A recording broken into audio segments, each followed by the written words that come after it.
অনেক জল্পনা কল্পনার পরেও অবশেষে বাংলাদেশে আসছেন হাথুরুসিংহে সিংহে।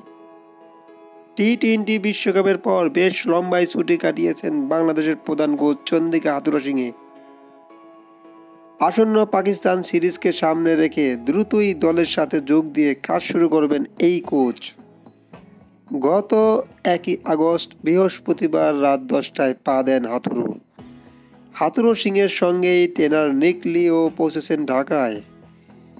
এদিকে বাংলাদেশের কোচিং স্টাফের অন্যতম সদস্য স্পিন কোচ মুস্তাক আহমেদ ও সহকারী কোচ পোতাসও আজ শুক্রবার ঢাকায় আসবেন। গত এপ্রিলে বিসিবির সঙ্গে স্পিন বোলিং কোচ চুক্তি করেন মুস্তাক আহমেদ। পাকিস্তানি এই লেগ স্পিনার সঙ্গেও চুক্তির মেয়াদ টি-20 বিশ্বকাপে শেষ হলেও দীর্ঘমেয়াদে পাওয়ার আশাবাদী ছিল বিসিবির। তবে সব জল্পনা কল্পনা উঠিয়ে দিয়ে বিসিবির চেয়ারম্যান জালাল ইউনুস বলেন, পাকিস্তান সিরিজে কিংবদন্তি লেগ স্পিনার মুস্তাক আহমেদকে আমরা পাচ্ছি। আগামী 21 আগস্ট প্রথম টেস্টে মুখোমুখি হবে বাংলাদেশ এবং পাকিস্তান।